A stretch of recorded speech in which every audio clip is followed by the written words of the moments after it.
Okay, let me know when to start again.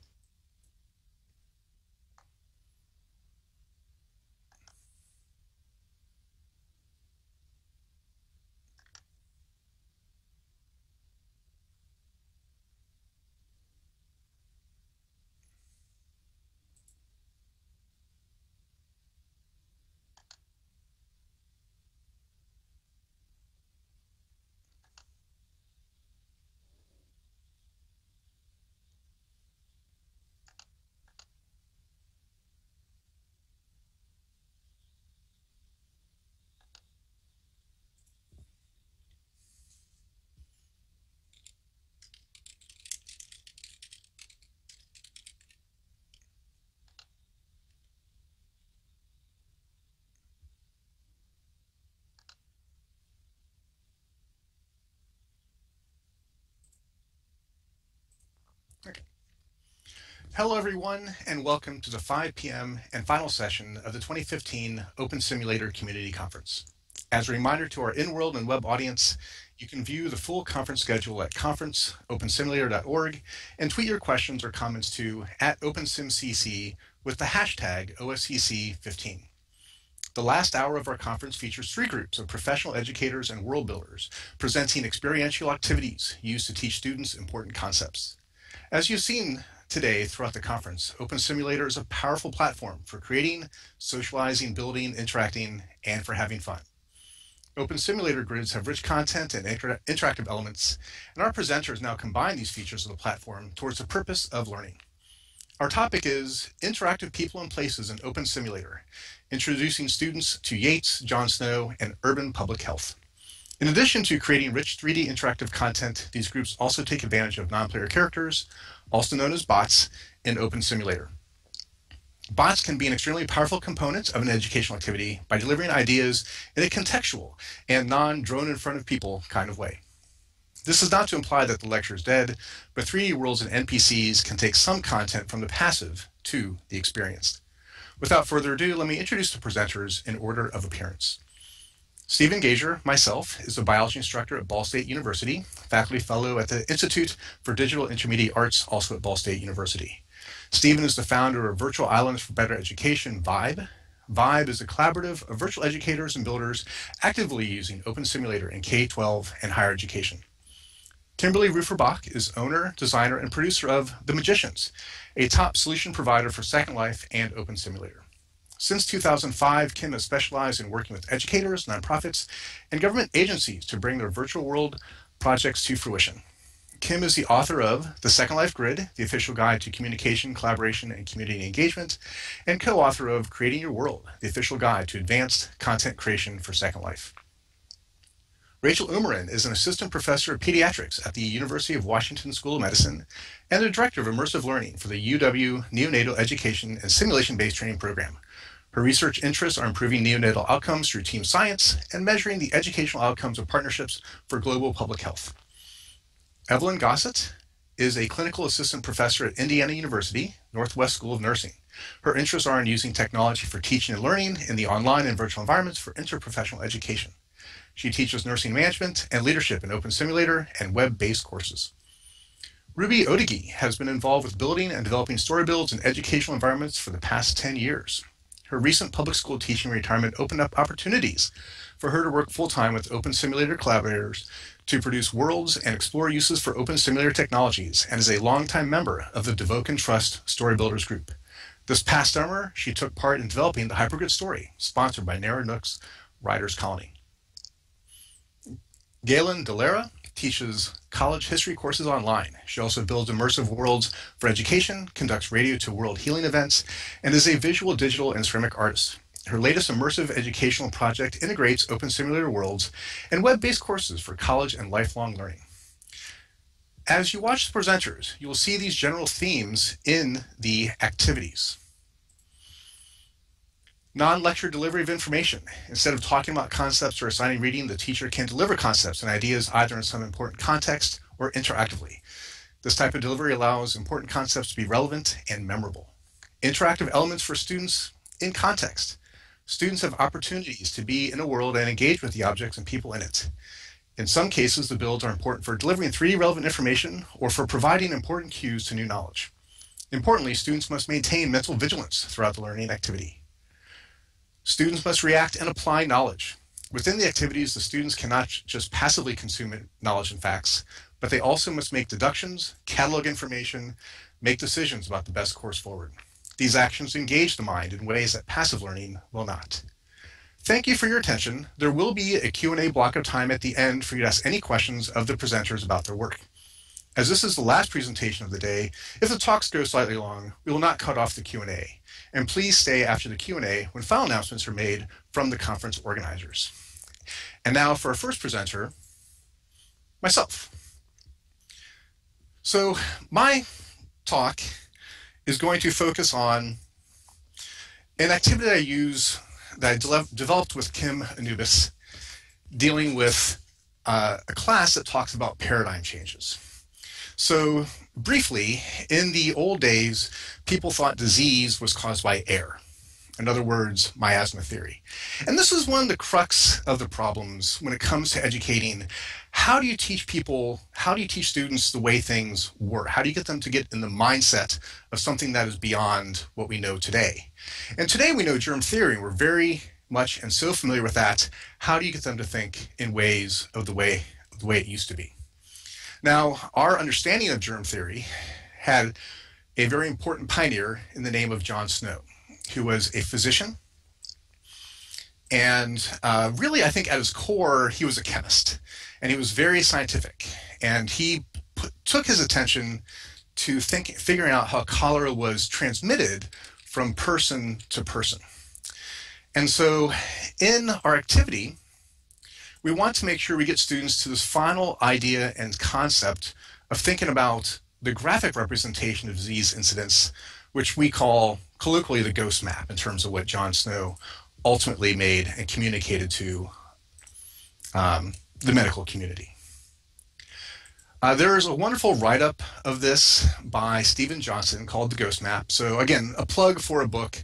It's also something I want to mention that I do use as a resource in my class.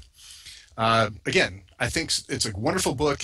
Reading is a great way for students to understand historical concepts, but I really felt that Opensimulator was an opportunity to make it more than that for their learning. What I built with Kim, she's going to talk more about the 3D concepts and components of the build, but I want to mention the interactions that we used NPCs for. And so what I have here are pictures of Professor Klein, a person dying from cholera, and then John Snow. And all these cases within the build, the students are asked to interact with these individuals. And that's something that helps put them in place and in the mindset of miasma theory. So I'm resing out here on the front stage Professor Klein, and his interactions are to ask the students and to convey information about miasma theory. In this particular setting, he is going to address every single person who's in the audience. This is something that's triggered as students come through. So I will type ready. Don't everybody type ready, just let me do it by myself. And then he will communicate a little bit about miasma theory. And one thing that happens in guiding the students through the activity is to have there be commands for what the students then ask them to do. John Snow is then the next personality that the students meet, and they're given an assignment. And what's important is that John Snow is not just there to tell them what to do. He's there to tell them about the context of the time, what his thinking was behind his need and feeling to investigate. So he is triggered, in this case, by saying hello. So again, for the audience that's local, you get to see a little bit of local chat interactions that one has with NPCs.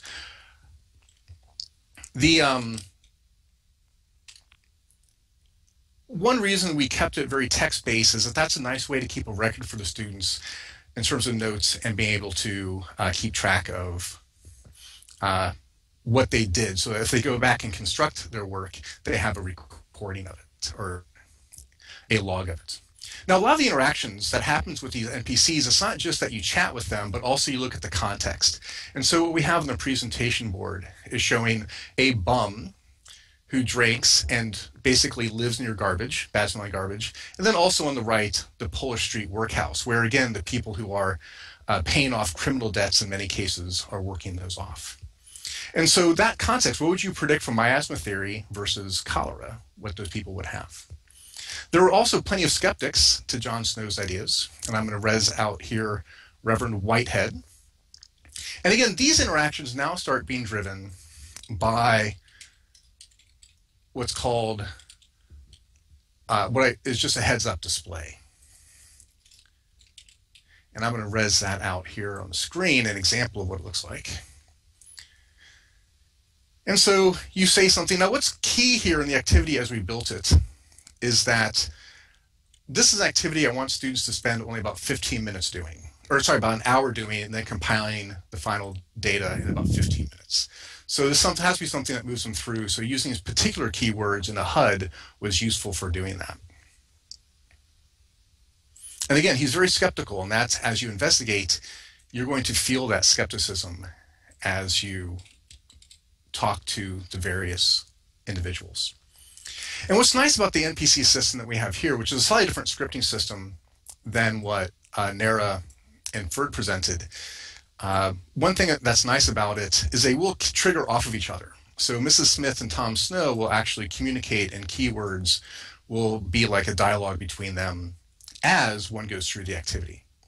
And what's important here is that, in fact, if you're just walking through and asking these, talking to one person at a time, they might give you wrong information. Mrs. Smith thought nobody in her family drank the water source, but in fact, as Tom Smith conveys during the dialogue, his sister sadly defied her mom's orders and had a drink.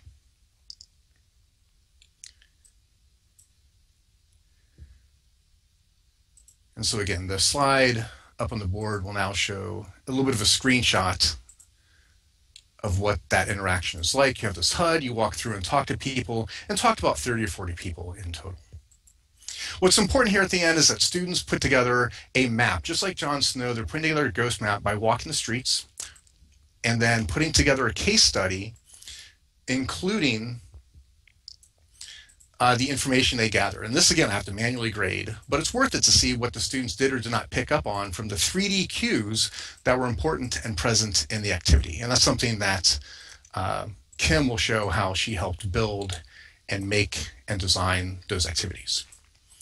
So again, I think this does a nice job of conforming to having non-lecture delivered information, interactive elements, and that students must be mentally vigilant and react and apply a variety of knowledge. Now, there are some aspects of this, and again, working with NPCs, they're actually relatively straightforward. This is just a quick list of what the note card and these NPCs can do. I'm not a scripter, I'm not an expert in scripting, but is able to put together note cards that work very effectively for this particular activity.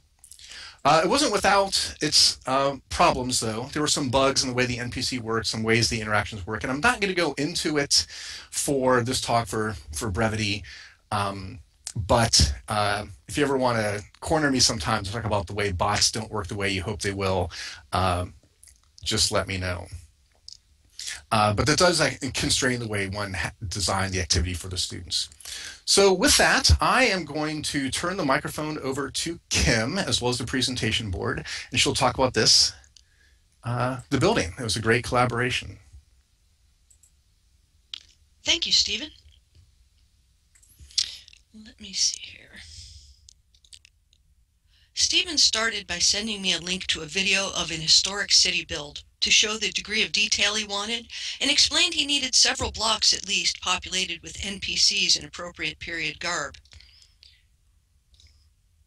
Throughout our work together, he would find resources like that to communicate what he wanted. The more specific you are, the more likely it is that a developer can build exactly what you need. We ended up building a scale model of Broad Street in Second Life, where we also did early texture tests to make sure we were on the same page before I began building our Broad Street in Stephen's grid. Oh, we'll get to the slides, friends. Let's see here. The project involved heaps of research for both of us. Before we even got as far as writing the project proposal, I was already immersed in source material, perusing pictures of Jon Snow, checking out a recreation of the deadly Broad Street pump in Google Street View, and lots of links to costume that Stephen sent my way. We knew from the beginning that we were going to have to develop our content almost entirely from scratch because of the period. While in Second Life you might find some 1850s fashion buildings and furniture for sale, the pickings were a lot slimmer on OpenSim, and negotiation and purchase of individual asset rights would have been time-consuming and would have yielded a lot of things that, with shadows, art styles, and color schemes that wouldn't match.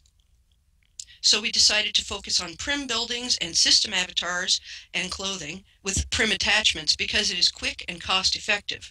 We budgeted exactly 0 for scripting because we had already identified open source scripts available for our purposes, particularly the NPC driver.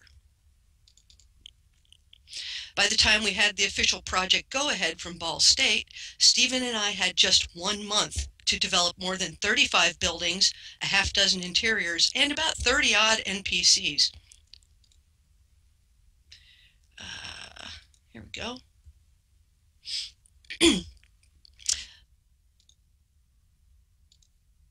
Stephen and I managed our project assets in Dropbox.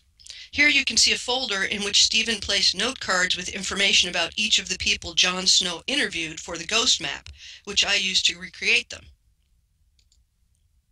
We also decided, in case more than one student was interviewing NPCs at the same time, to design to avoid crosstalk, especially unrealistic crosstalk.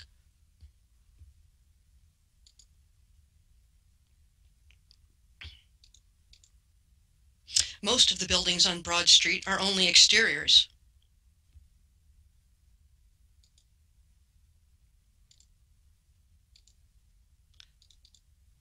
Interiors are located on the edge of the region, spaced 20 meters apart, so that you don't overhear chat. You can see one of the interiors on the left side of the screenshot there.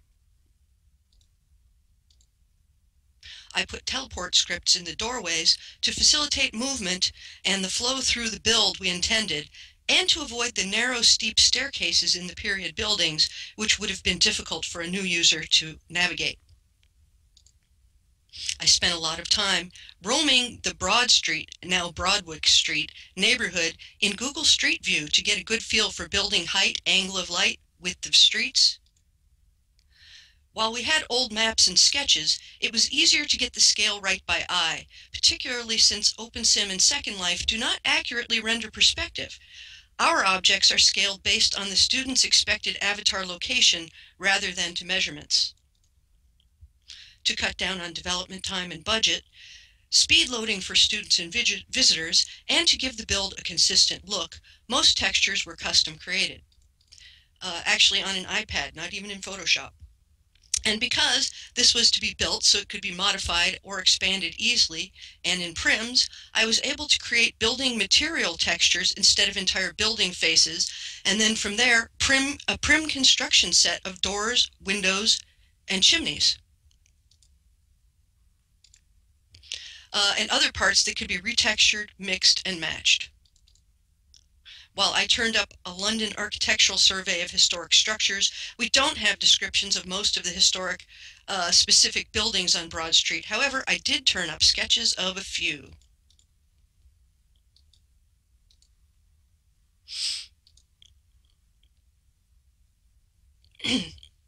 Here's a block on Broad Street. Now it's called Broadwick. Here's another view.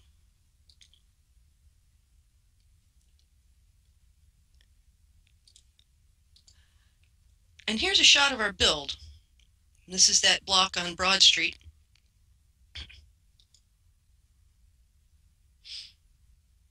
We've got a few shots so you can see a view up the street.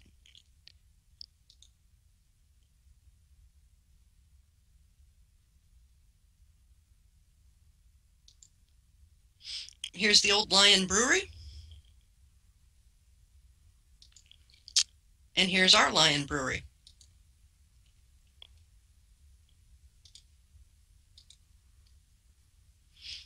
Here's a picture of a pump similar to the one that spread the cholera on Broad Street.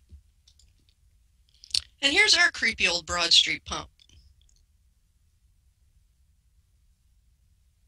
Let me see, where am I with these slides?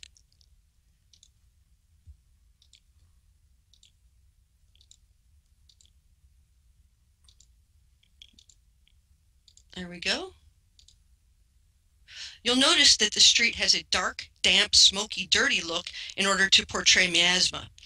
Along with dramatic wind light settings and muddy street texture, prim mud, and piles of refuse in alleys, there are little surprises, like a leaky privy in an overcrowded cellar.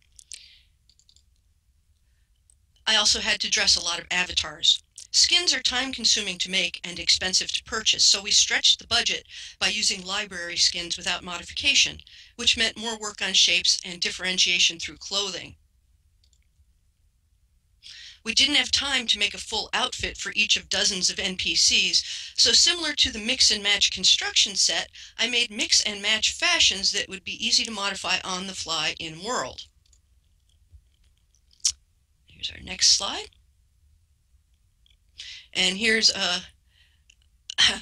one of our female NPCs wearing the basic women's dress, which was made with the collar and cuffs on a different layer so they could be left off or tinted independently. We have this dress in a few different colors and textures.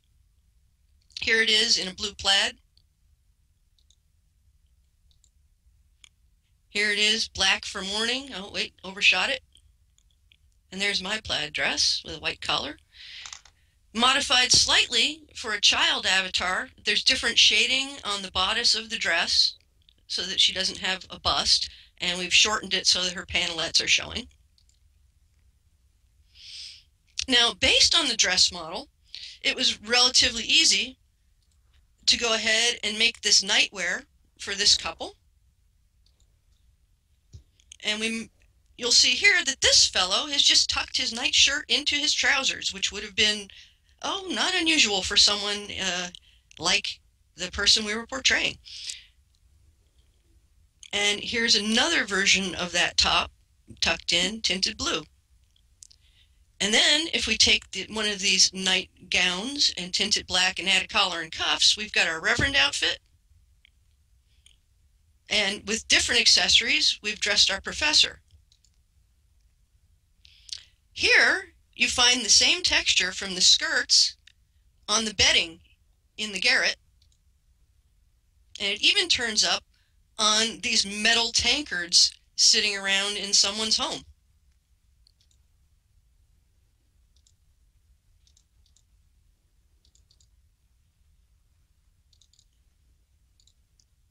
Just a sec, let me catch up with my slides. The men's attire is more complex than the women's, but we're on a tight schedule here today. I hope you'll stop by Red Grid for our tour.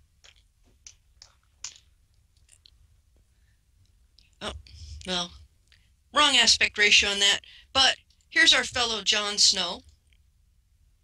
Recreating an historical person like Jon Snow is tricky, particularly working with a system shape and library skin. This makes it a sculpting project. In particular, we only have 2 pictures of Snow, and while we can count on the photo, perhaps the painting was idealized. We don't know.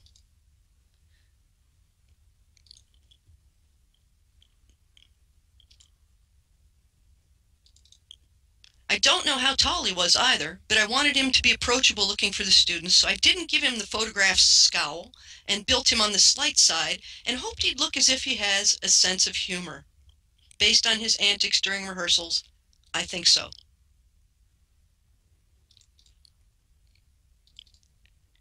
It was a challenge, but a lot of fun to get to this build done in a month between the 2 of us. With free open source scripts and careful planning for asset reuse, we were able to pull it off. We hope you'll come for our tour on Monday. Thanks.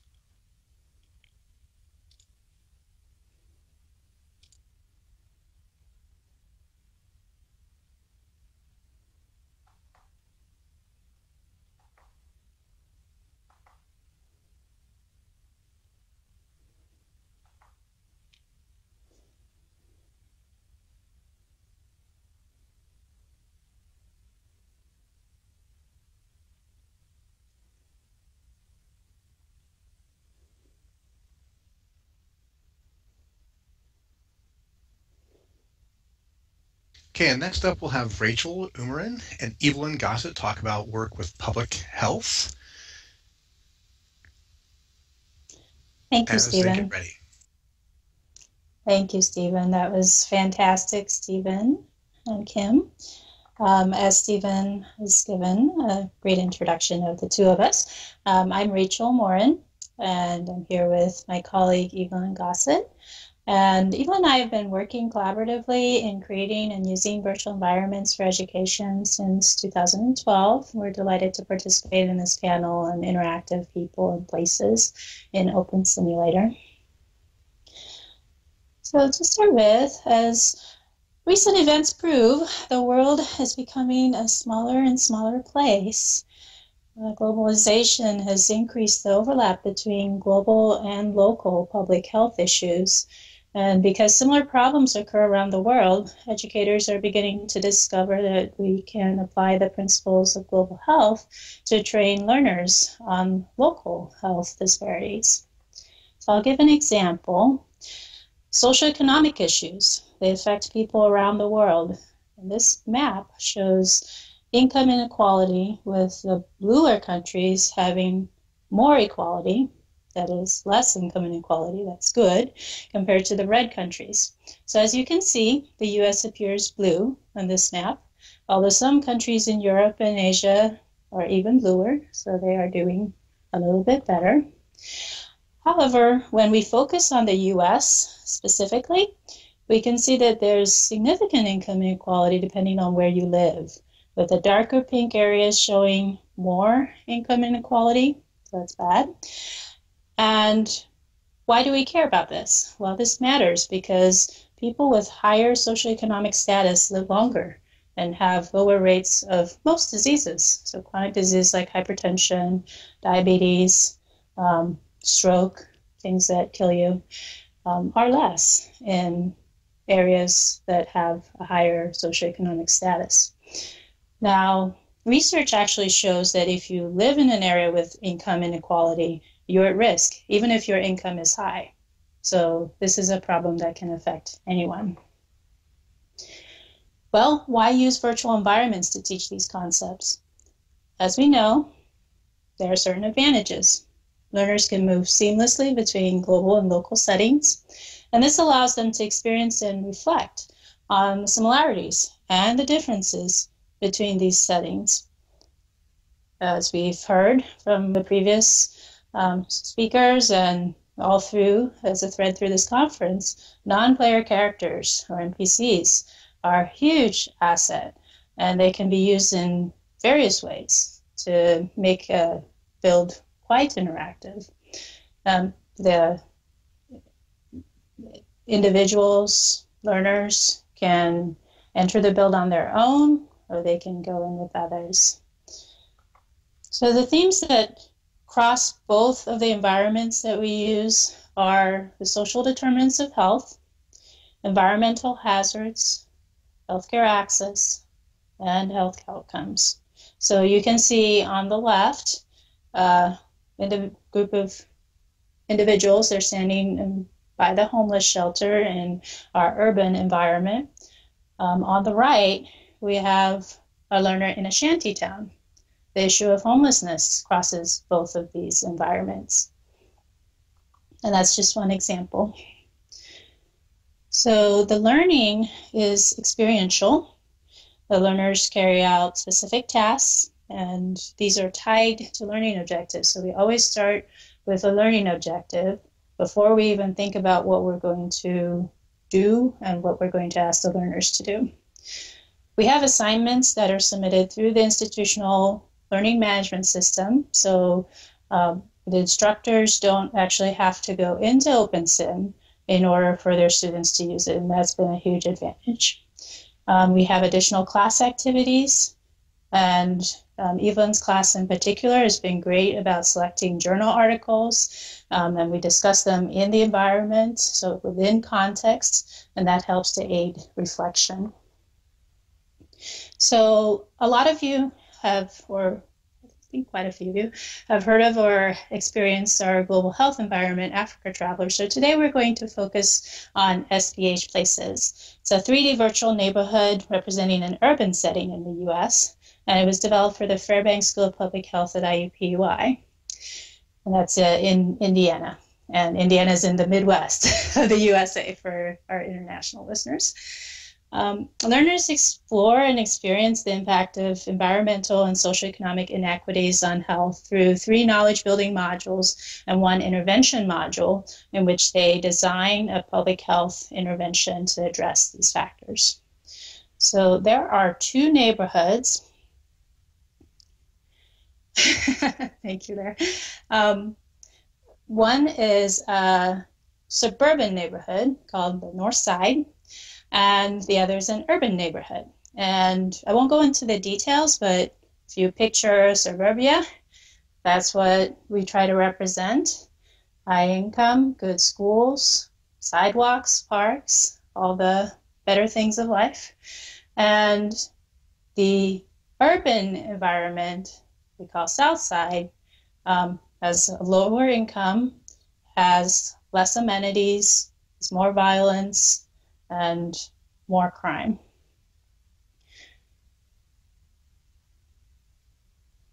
So both these environments include interactive elements, and our gameplay involves a couple items that the learners pick up with their avatar as they come in. An info HUD, and what the HUD shows is not just where they are, but what is going on in their environment. So who they are, what they have to learn, what their health is like as an avatar in that space, as well as what their stress levels are. And as we know, stress can impact health. But we have also blue icons scattered throughout the environment that they can click on to gain more information, and this information is useful to them on their assignments. And then lastly, we have a backpack. And many of you remember our backpack from Africa Traveler. So our backpack in SPH Places also contains additional educational and self-help items. I will not disclose exactly what those items are, but they are what you need to survive on the streets. So we have also, like Stephen and Kim, used non-player characters quite liberally throughout our spaces. We've used them to provide information, to give directions that are needed to complete a task, as well as to assess learners' responses to challenging situations in both SPH Places and Africa Traveler. So we've had about 50 learners, mainly nursing and public health, but also individuals not associated with healthcare like yourselves, thank you, Larry, use the sites. While we've not carried out a formal evaluation, there is some positive feedback that we are displaying here.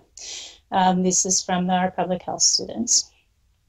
So we'd like to acknowledge the support of the VIBE group and Stephen in particular. Some of our early builds were on the VIBE grid to start with, and we're able to move to an institutional grid, which Stephen also assisted us with. Eva Komorowski from Wizardry and Steamworks helped with the scripting, and I want to give a shout out to Linda Kelly. I recently read the Hypergrid Business article that she's back in OpenSim, so we're delighted to acknowledge that the great value of being able to focus on the educational and the interactive parts of the sim without having to start from scratch with building. So if you would like to visit this sim, first of all, I'll say that we have a booth, booth number 22, where you can chat with one of our avatars, bots. Her name is Denise. Feel free to check her out, and she is over on the OSCC booth area. And if you would like to visit the sim, I'm going to put in the URI in the local chat, and just give me a holler.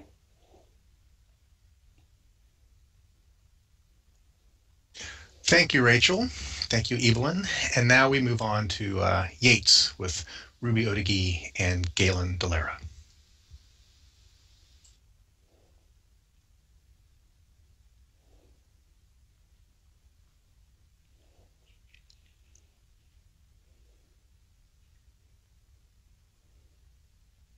Thank you, Stephen. Hello, thank you. Welcome, everyone. This is Galen Delara.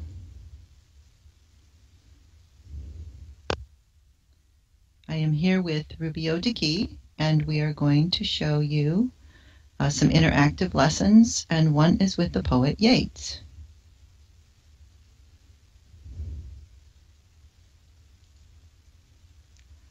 I will be assisting Ruby in the first part of our presentation. As she goes through the demonstration, I will explain each step.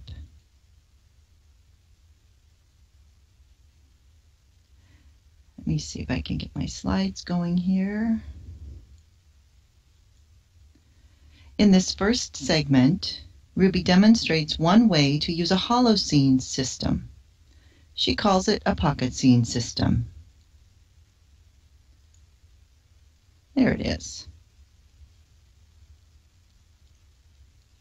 This system is beneficial for teaching because it is low profile, in that it is small. It is convenient to carry, even from grid to grid. It saves space and time, is server-friendly in that it uses few resources, and one box can contain an entire lesson library, complete with all its materials. Ruby's demonstration relates to the poet William Yeats. The scene and its lessons celebrate Yeats on the 150th anniversary of his death. Her scene does not use a backdrop, but one can be quickly constructed behind the set if desired. Let me get these caught up here. Okay. Once Ruby clicks on the box to res the scene, she only has to wait as it automatically rebuilds itself to her predetermined specifications. As permissions allow, the owner or user chooses scenes and options from a menu. As the setting reses, it also repositions itself. So don't panic if it initially appears in a place other than you imagined.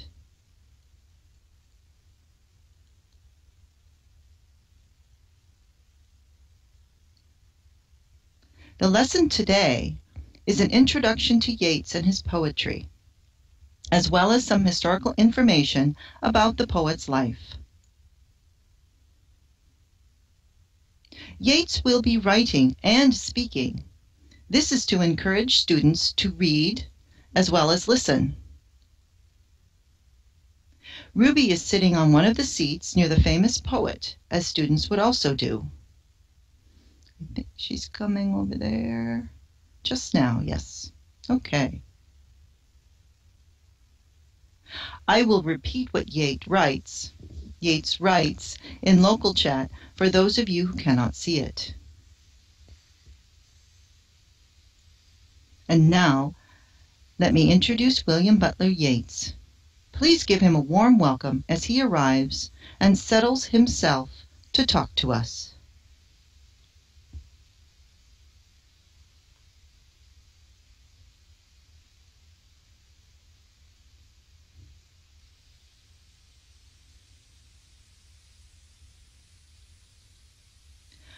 And he says, "My given name is William Butler Yeats. I was born in Dublin, Ireland, the son of a lawyer who became a famous London portrait painter. My mother, born into a well-to-do family, was raised in County Sligo, Ireland. She inspired my love of Irish storytelling. We spent many wonderful summers at her home. My literary influence grew after I co-founded the Abbey Theatre in Dublin, began writing plays, and learned more about the world.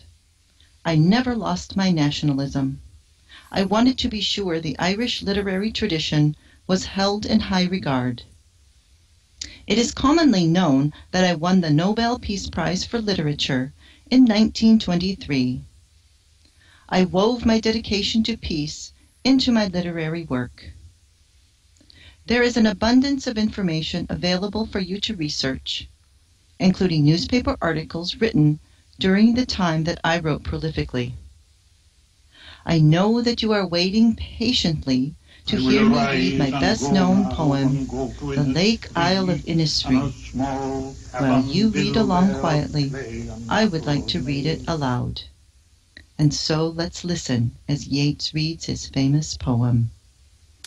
I will arise and go now and go to Innisfree, and a small cabin build there claim. 19 rows will I have there, a hive for the honey bee, and live alone in the bee loud. And I shall have some peace there, for peace comes dropping slow.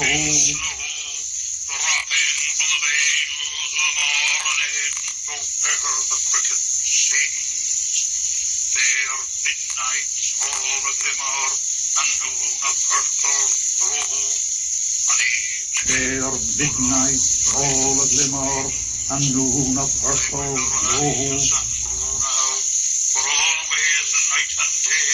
And evening full of glitters wings.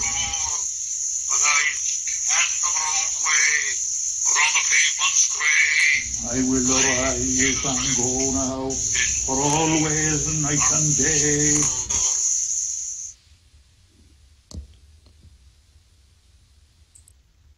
I hear lake water lapping with low. And Yeats writes again, shore. Thank you for listening. I am sure I will be reading that poem in perpetuity. If you would like to hear more about the Lake Isle or my other poetry, please visit with me near the road to Dublin on the pavement grey. Oh, don't let me forget to turn off the lamp. Thank you.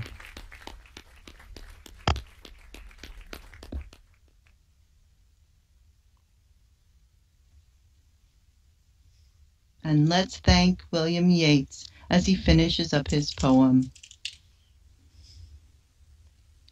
Thank you, William Yeats, for coming out to talk to us today.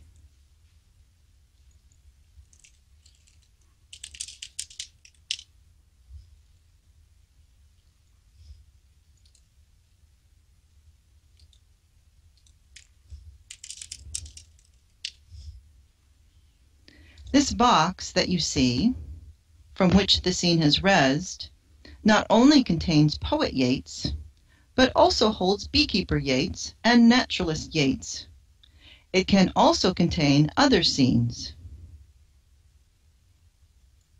This enables a teacher or any presenter to travel with an interdisciplinary set of lessons. Ruby utilizes the menu again to quickly remove the pocket scene. Cleanup is a simple task.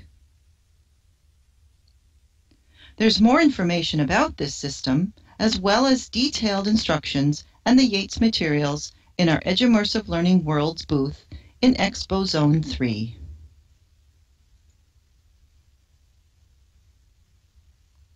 The second part of our presentation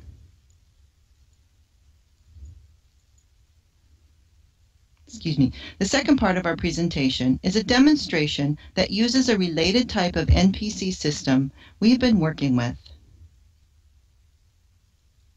It enables extended interaction with several characters at once. Excuse me as I get it set up here just a little bit. And this demonstration is an example of one way to use these NPC characters in education, community engagement, and lifelong learning. And this is the NPC script that you heard about in the earlier panel session.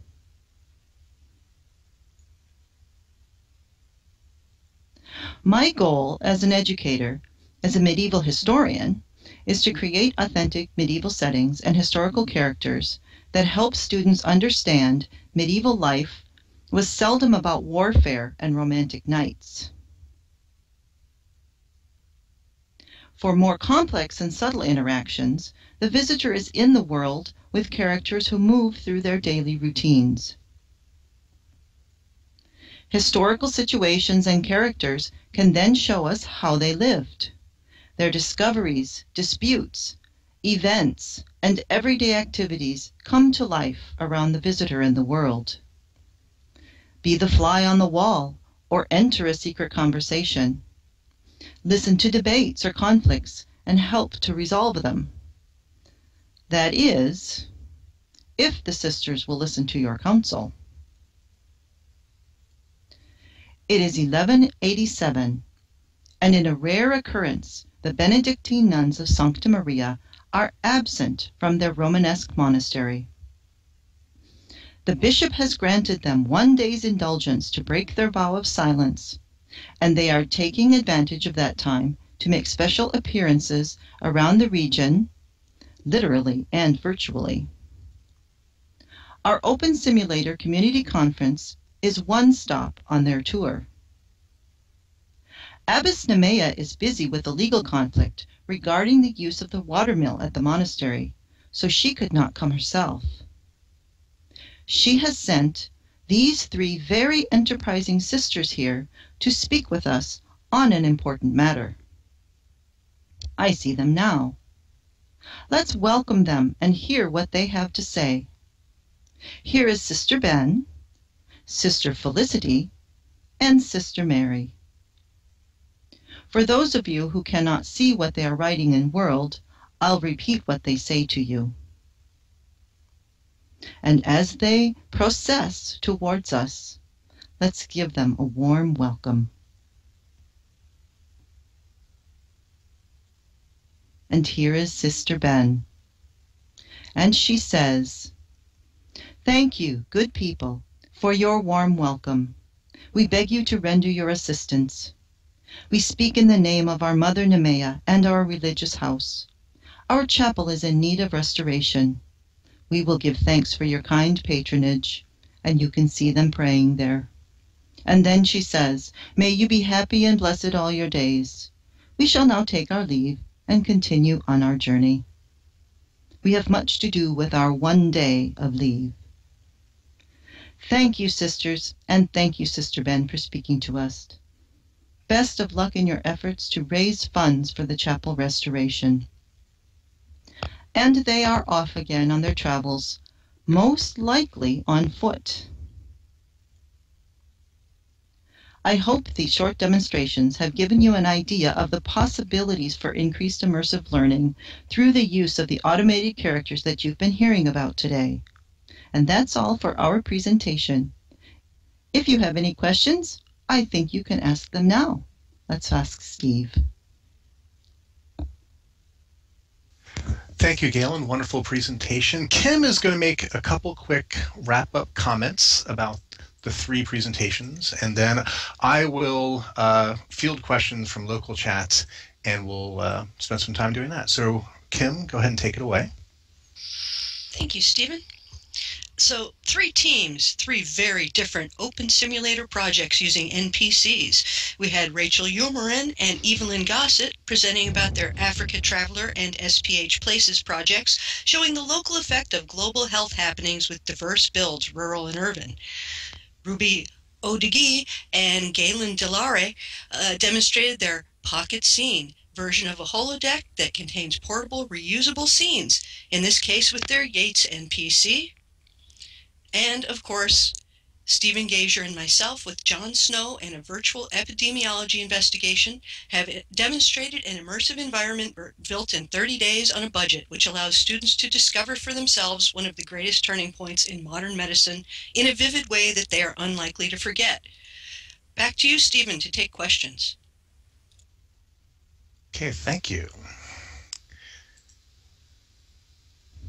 Any questions from the audience?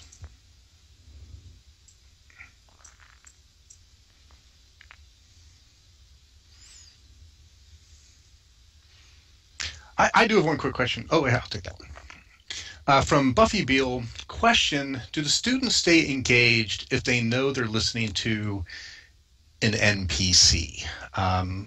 Galen, what do you think about that one?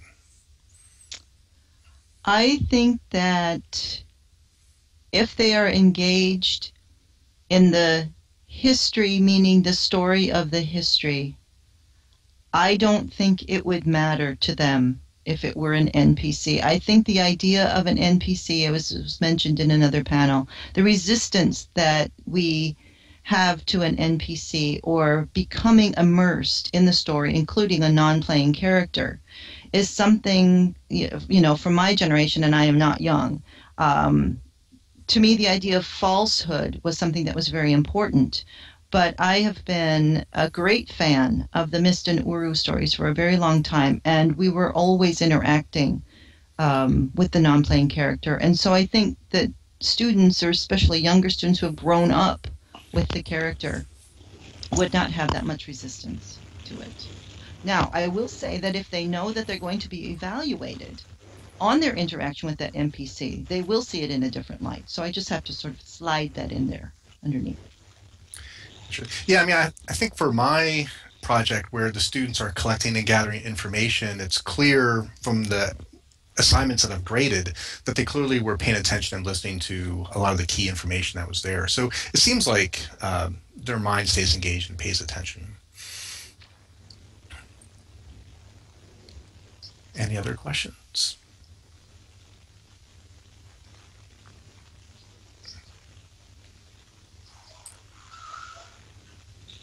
I would like to speak to this answer as well. I was a 5th grade teacher. I don't know if you can hear me. Oh, I hear you. Yeah, go ahead. Keep going. Yes. Can you hear me? Okay. Yes.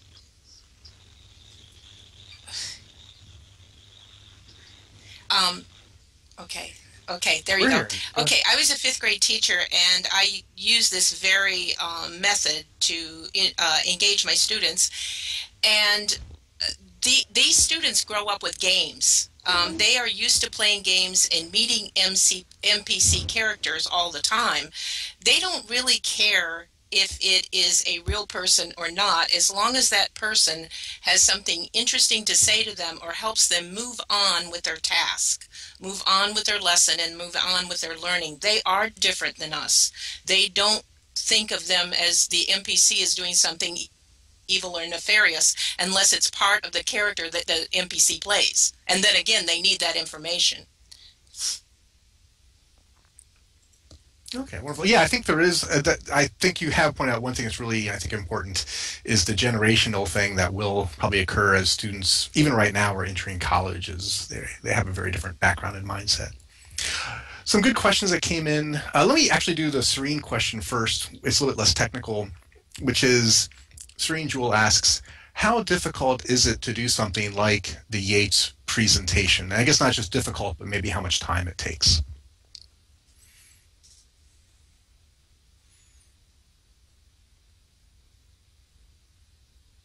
I think that's a question for Ruby again.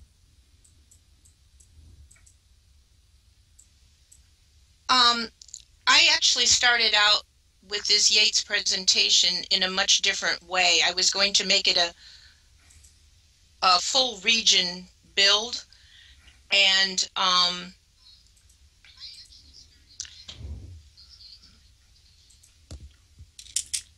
I guess my chat's not catching up with me, my voice, for a full region presentation. And then I narrowed it down to this smaller lesson. It only takes a few minutes to put together one of these pocket scenes because, and if you're a teacher that teaches Yeats, you already know the material. So it's not like you really have to go back and plan that out. And if you're going to build a pocket scene, it's really only 5 or 6 elements. So you can build a nice little scene, put it in the corner of your college or your school, and set it up or open it up just for that. And the purpose of the interdisciplinary study of using the Yeats naturalist and the Yeats beekeeper was so that they could go on and do other activities, interdisciplinary studies with that. I often went, since I was teaching elementary school, I went right from teaching literature to teaching science. And so I tried to bring, to transition from one to the other in the same narrative. I was a narrative school teacher, and OpenSim and all of the things that we do here played right into how I taught. Thank you. Excellent. Galen, did you want to add anything on top of that? No, I think that says it all. Mhm. Okay. Let's take this final question from Lyra Lobo, and that's a technical one. If these are chatbots, how do you reduce the likelihood of crosstalk? Or is this a scripted chat and not a chatbot like Alice? I'll say for mine, they are scripted, and so they're not chatbots like Alice. Mine are keyed off one particular sequence of keywords for each NPC, and I provide the students a HUD so that there's not a lot of extra talk. And then, as Kim was mentioning, we space them in ways so that they should only be getting chat from one bot at a time.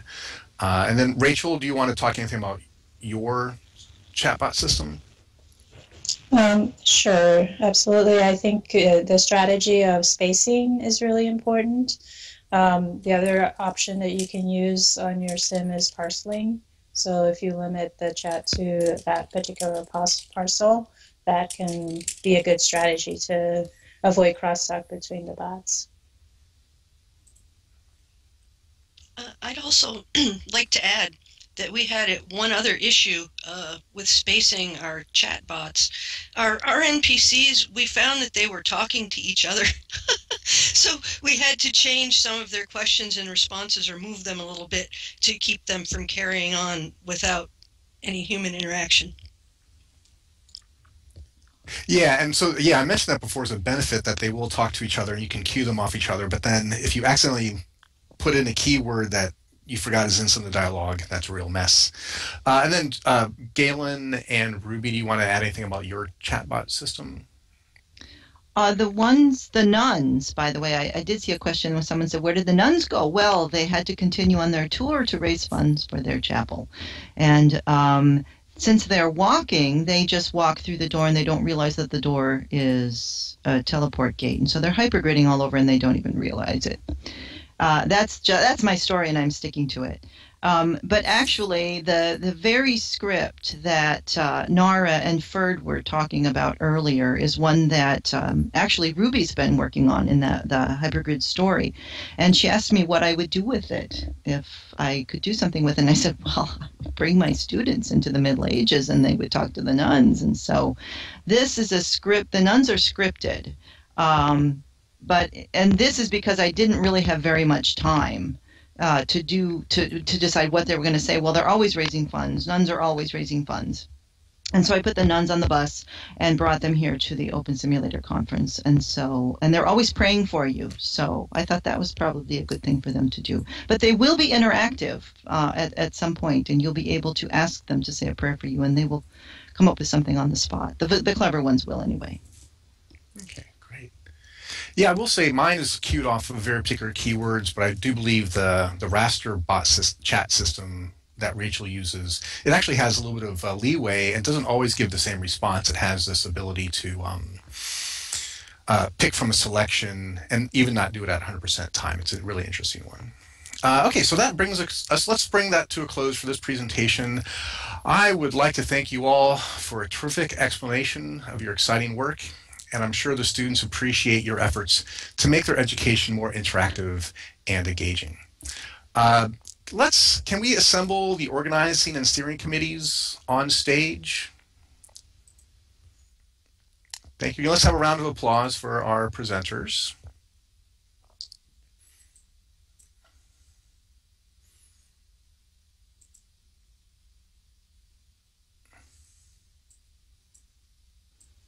So we go sit down, right?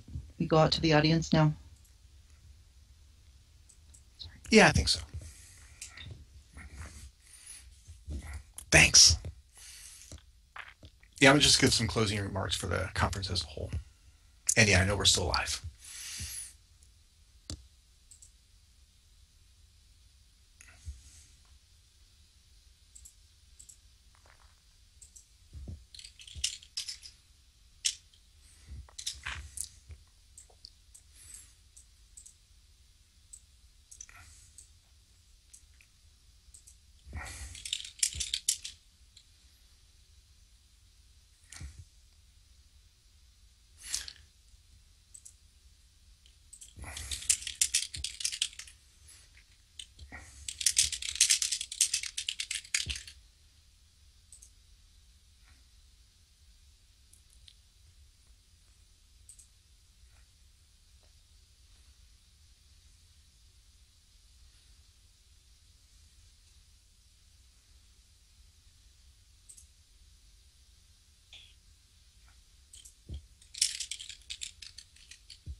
All right, is this everyone?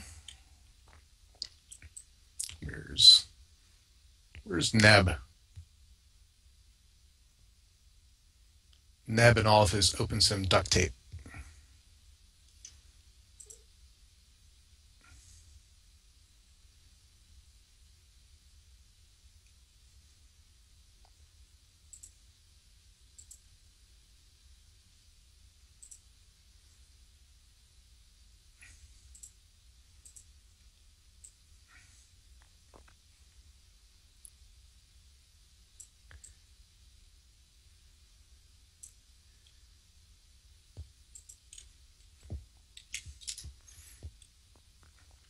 All right. Someone should grab Thurzer from Hypergrid. I'm sure she's there. Or from the other place. She's worked tirelessly too. She has. Let me. If she's still on. I have a user's not logged in, and I am. Yeah, she will be long since asleep. She's not.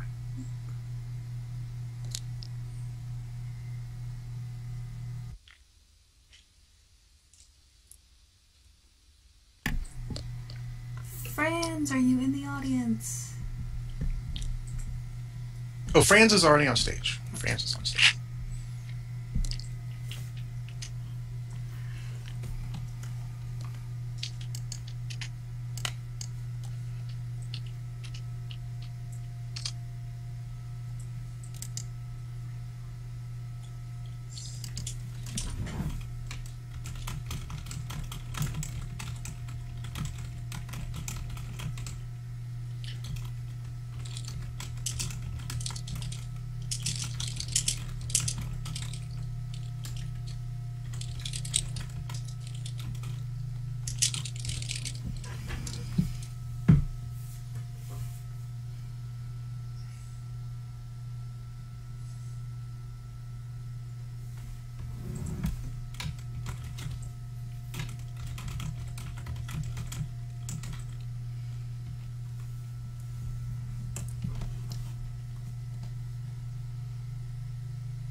Let me just say for people watching the stream, we're just a bit silent at the moment while we're bringing all the organisers on stage, and there are rather a lot.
This brings us to a close of the 2015 Opensimulator Conference presentations. On behalf of the organizers, we hope you enjoyed and were informed by today's presenters who brought the wowness.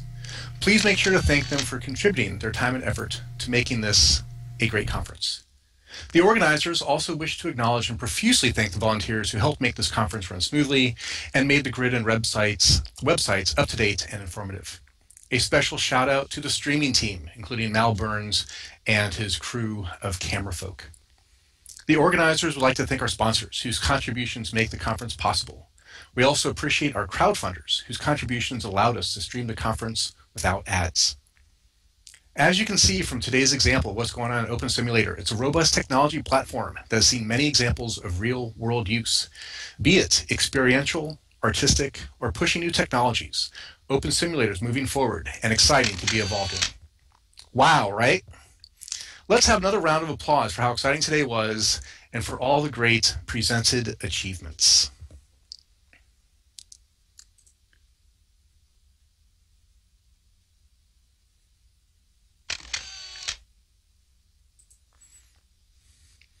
Please check the schedule for the associated community events that are going on tonight and through the week. And we thank you for your attention, and we look forward to seeing you in the metaverse. This officially brings to an end today's presentations for the Opensimulator 2015 Community Conference.